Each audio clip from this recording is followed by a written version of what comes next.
Nova Esperança, voltamos nesse sábado, sempre com a sua participação, você que acompanha o programa em Arco Verde, Caruaru, você que acompanha em Vitória de Santo Antão, você que acompanha em Limoeiro, um forte abraço. Seja sempre bem-vindo ao programa, evangelize, compartilhe, divulgue o programa Nova Esperança, participe conosco e seja um grande evangelizador.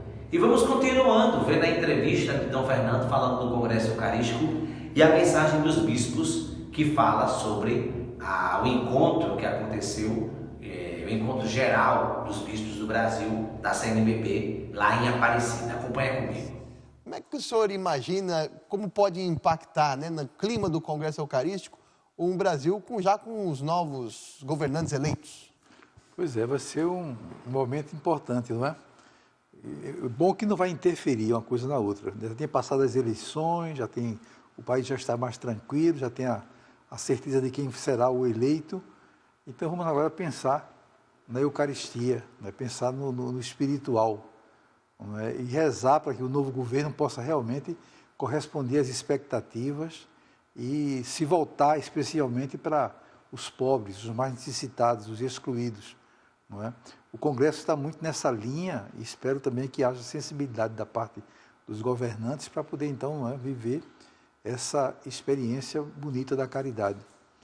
O Recife já teve a oportunidade de celebrar um outro Congresso Eucarístico.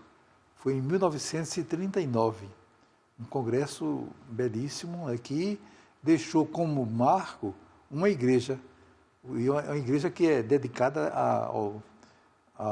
ao Santíssimo Sacramento. Não é? Dessa vez, nós vamos, para fazer jus ao tema, deixar como um marco do Congresso uma casa chamada Casa do Pão. Não é uma coisa bonita. Por sinal, eu já recebi a mensagem do Santo Padre, quando eu estive agora em Roma, falamos bastante com ele sobre o Congresso, agora no mês de maio, e já recebi a mensagem para o Congresso. E nessa mensagem o Papa faz referência à Casa do Pão, como algo assim importante do Congresso. Como é que vai funcionar?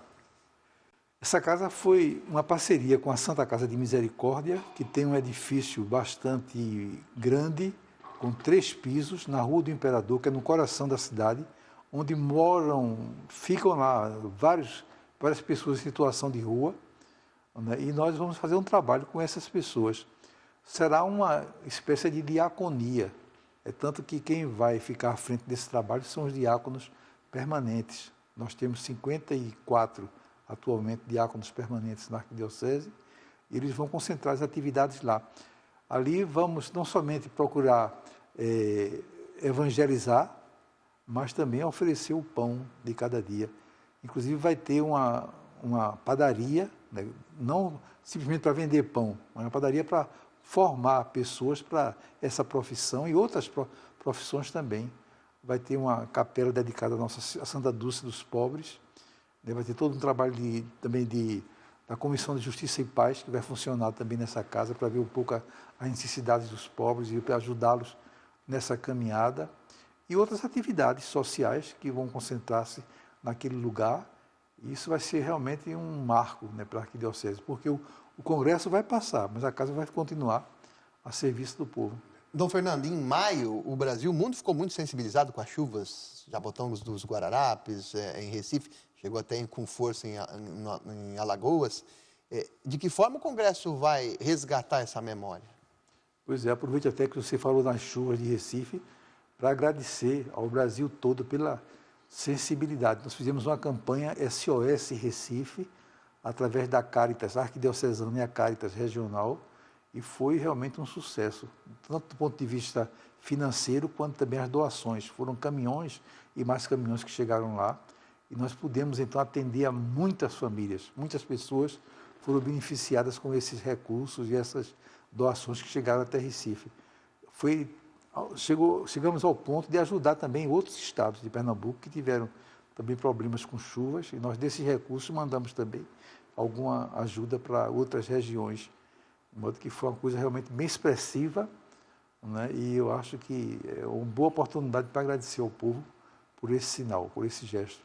Então, Francisco, de que forma a política ela interfere diretamente no que se refere a esses desafios climáticos? De que forma? Porque por exemplo, em Petrópolis, também, né, perto, no mesmo estado de Campos, teve uma situação, né, muito ruim, né, das chuvas e deslizamentos. E desde a época de Dom Pedro II, há relatos de que tem tragédias ali. O que a gente pode, por meio dessa realidade sociocultural, social, política, ao longo dos anos, entender isso? Por que isso acontece, Dom Francisco? Olha, ela entra numa pauta ambiental. Nesse sentido, existe já está se produzindo no imaginário coletivo, seja ele político como do povo, de que é importante fazer com que nós cuidemos da casa comum. O planeta precisa ser cuidado, porque se nós não cuidarmos, até Henri Claude de Lévi-Strauss, que diz nos Tristes Tropes, ele disse: eu só peço um pouco de amor pelo mundo, que começou sem o ser humano e que vai terminar sem ele. Já fazendo essa literatura, essa descrição muito dura, cruel, de certa forma, para dizer que precisamos cuidar bem do planeta. Mas ainda existe, desses 217 países que estão mais afinados, mas ainda existe 22 deles que são um pouco, não acreditam na força da ciência e no cuidado, acham que não tem nenhuma correlação. E agora já começa a se perceber. A França mesmo recebeu isso agora, com muita força, Portugal, a França, a Itália, recebeu com muita força, e nós estamos recebendo. Se medidas não forem tomadas, nós iremos receber a curto prazo, nós vamos receber os impactos desses acontecimentos. Então, por isso, precisamos cuidar bem da casa comum. Existe já uma certa sensibilidade por parte do poder público, dos governantes, e nós encontramos aqui no Brasil ainda uma certa dificuldade, como é conhecido de nós, como hoje existe uma querela muito grande, uma dificuldade muito grande do entendimento das coisas que podem acontecer no Brasil, e de modo especial a sustentabilidade do planeta. Nós estamos em a mineração, por exemplo, que nós apresentamos na análise de conjuntura. A mineração é um dos fatores, a mineração chamada o desmatamento e a mineração, a expulsão dos indígenas que cuidam da Amazônia, cuidam da floresta, e que agora eles estão sendo expulsos e que agora está implantando um modelo que é um modelo um pouco mais predatório, e não é um modelo que se conserva. Quer dizer, uma árvore, agora ela é rica, não é derrubada para o pensamento da economia de mercado. Mas a árvore, ela é riqueza enquanto ela está em pé, enquanto ela está sendo cuidada pelos os povos da terra, os quilombolas, os indígenas. Dom Fernando Saburido convida a todos para o Congresso Eucarístico Nacional de 11 a 15 de novembro em Recife. Dom Fernando, numa homilia, como orientar o padre no que se refere à política partidária, a falar algo relacionado à política partidária? Como é que deve ser a orientação do arcebispo? Olha, todo ser humano deve ter uma dimensão política na sua vida. Todos nós temos um carinho especial pela política, porque sabemos que a política é importante para a nação, é importante para a sociedade. Todos nós devemos ter interesse político. Agora, tem que ver onde e como fazer a política.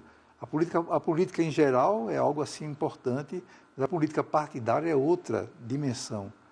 Na homilia, em hipótese alguma, a homilia é para você falar do Evangelho, você meditar a palavra de Deus. Claro que pode aplicar a palavra de Deus na vida, mas não é o local ideal para falar em política, sobretudo política partidária. Você pode fazer isso em outras instâncias. Claro que todos nós temos nossas preferências, os padres também, todos nós temos as nossas opções da dimensão política. Mas isso se faz em conselhos, se faz em reuniões de âmbito social, nas pastorais sociais que a Igreja dispõe, né, para conversar um pouco sobre isso, sobre o nosso pensamento. Mas a Igreja Católica nunca assume explicitamente compromisso com ninguém. Durante essa fase de política, nós costumamos, nós bispos, também os padres, receber muitas pessoas. Eu recebo a toda hora lá na Cúria de Recife vários candidatos a todas as funções. Eu não faço distinção de ninguém. Quem chegar lá é bem recebido, tira foto, etc., como queiram, né? Mas eu não me comprometo com ninguém. De modo que o meu compromisso é com os pobres. O que eu procuro fazer é com que todos tenham realmente uma característica que seja fundamental nessa linha do compromisso com a miséria, os desafios sociais que estão aí falando alto no nosso país. A gente não pode conviver com essa realidade de forma nenhuma. Então a gente tem que descobrir nos candidatos esse perfil. O importante é você perceber, né, que determinado candidato tem tal característica, outro tem uma característica diferente, mas a característica fundamental é essa que nos leva a um comprometimento com as pessoas que estão vivendo uma situação de exclusão. Mas como assim evitar com relação à indicação de nomes? O senhor falou, né, características. Tem características assim, assado. Mas isso aí pode ser entendido como apontar um certo nome de um candidato que tenha, talvez, uma ideia dessas características. Como tomar cuidado para... Define o perfil do candidato ideal, mas sem citar nomes absolutamente. Pelo perfil você vai perceber o que é que a igreja pensa, o que é que a igreja está orientando os fiéis para que, de fato, eles tenham uma posição política firme. Como o Dom Helder Câmara, Dom Fernando Saburido, seu antecessor, vai ser lembrado no Congresso Eucarístico, de 11 a 15 de novembro. Vai haver uma exposição de todos os candidatos à santidade. Lá no Centro de Convenções tem um espaço muito nobre, onde nós vamos fazer essa exposição, e não somente dos 3 que estão sendo encaminhados pela Arquidiocese, que são Dom Helder, Dom Vital e o Frei Damião, mas todos os outros das outras dioceses também, né, estarão lá expostos, e vai ser uma ocasião bonita para a gente conhecer um pouco mais da história de cada um e em que ponto está o processo de beatificação e canonização. De Dom Helder, nós mandamos recentemente para Roma 20 caixas enormes com todos os escritos dele em 2 vias. Isso foi uma exigência da Congregação para a Causa dos Santos. Já chegou esse material lá, tem uns 2 meses ou 3 atrás, e agora vão estar sendo analisados para poder então ver os passos seguintes. Mas que o processo está caminhando, nós temos lá em Roma o postulador e o vice-postulador, estão os 2 lá, trabalhando nesse sentido, e eu espero que o quanto antes possamos ter alguma boa notícia a respeito do processo de Dom Helder. Pois é, minha gente, chegamos ao final de mais um programa Nova Esperança, sempre com a equipe técnica da TV Nova, e é o recado de hoje. Jesus, eu confio em vós. Jesus, eu confio em vós. Jesus, eu confio em vós. Que Jesus misericordioso, que jorra água e sangue, te abençoe, te proteja e te livre de todo mal. Amanhã é domingo, dia do Senhor, participe da missa. Leia a Bíblia nesse mês de setembro, estudando a carta importante deste mês. E amanhã é a festa da Senhora da Penha, na Basílica da Penha, no centro do Recife, ali próximo ao Mercado de São José. Participe. Deus abençoe. Obrigado pela sua audiência. Um beijo. Fique na luz do comunicador eclesiástico Eduardo Amâncio, o único de Pernambuco. Um cheiro no coração. Tchau.